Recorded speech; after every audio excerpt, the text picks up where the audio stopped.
Sahishida, okay, India Lenga, Prime Minister Narendra Modi Sulame, Aduga Ngarang Hansu, President Lame. Own but Santi Lakba, Iram the Mama Purakadra, Hanasu Kalu, President Lam Matunga, Kogi, State Asigi, MLA Minister, Adagi, even a Kogi Chief Minister, Viramba Singh Su, Koi,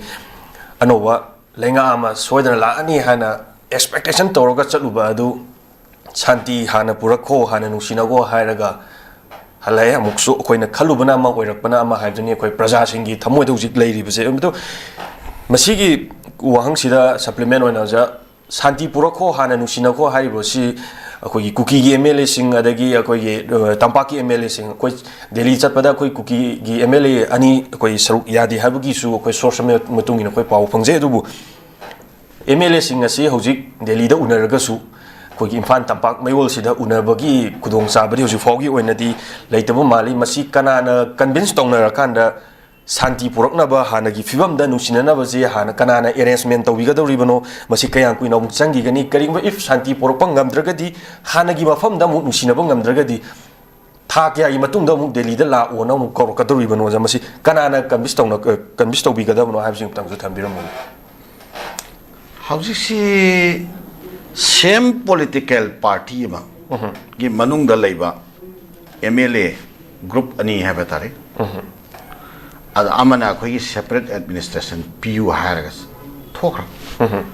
do amana yaroi haraga lehuba sigi marakta BJP party you have warep ma lauraga warep in the warep to magi leriba legislature singdu loine ilhanna ba warep ma lauraga warep singdu illu haibang namdriba center gi BJP gi leadership sibu akhoi gi miyam chiri sida khaibung sanaba policy tawena akhoina hyderabad kari ga dorim no ba kayam koina sumaina akhoi gi miyam cha apang siba che akhoi yakhi che ani no ba political party amane aba BJP harisi magi manung da leiba MLA singdo magi party duna lepa warep se follow to da batare kadi anti party gi oiba mai mathakte apply to raga chata ga ba natraba magi oiba warep ama leifam thoktraba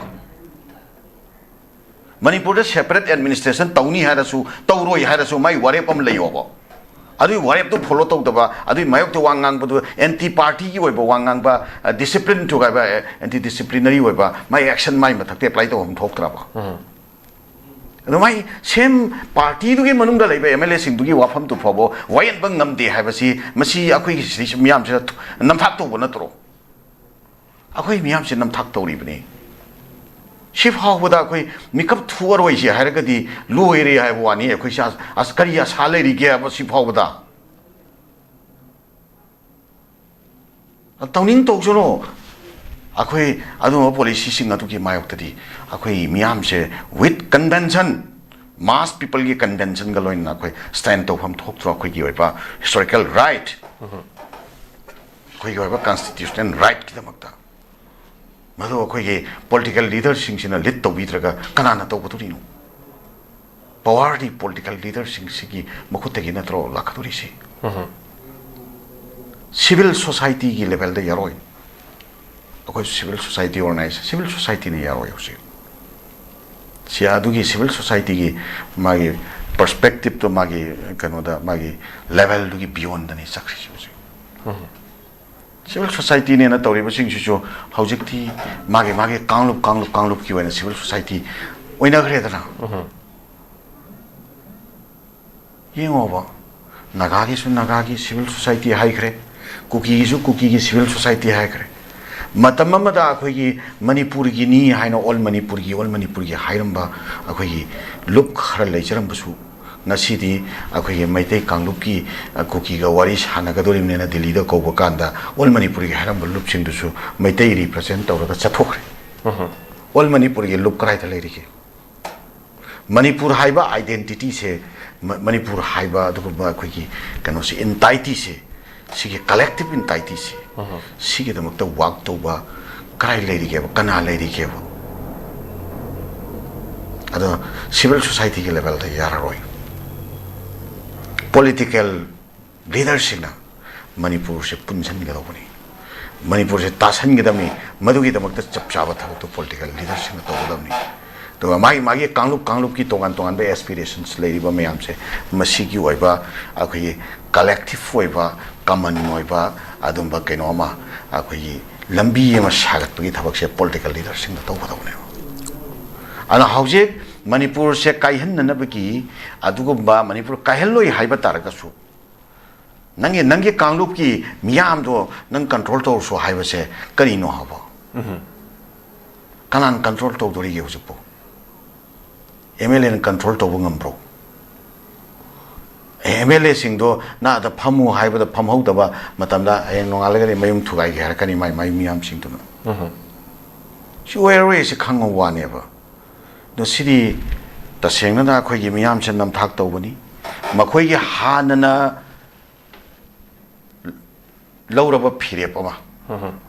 hanana predeterminate oiraba adu makhoi gi oiba step leiraba matungda akhoi gi miyam da mitta upun chai salakanda masi unavoidable oiba circumstance tagi lakpa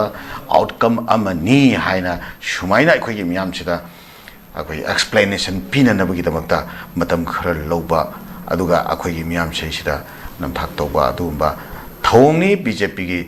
center ki leadership na thangi ba khongthang sian sumaina hainingi adu makha tarakpada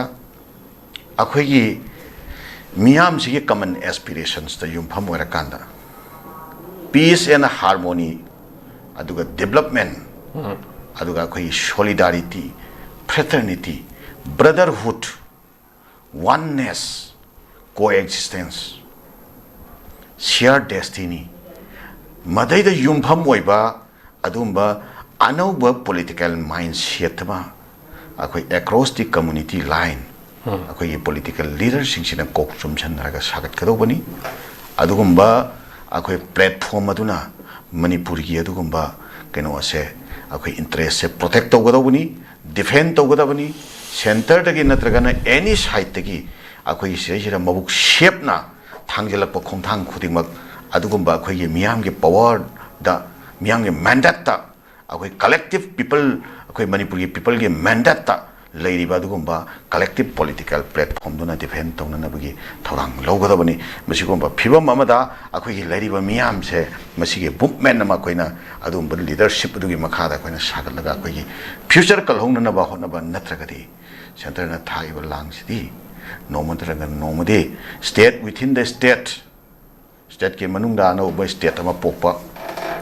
akhoi 6 schedule ge matang da akhoi territorial council pokpa just like Bodoland Territorial Council natraga Karbi Anglong Autonomous Council ko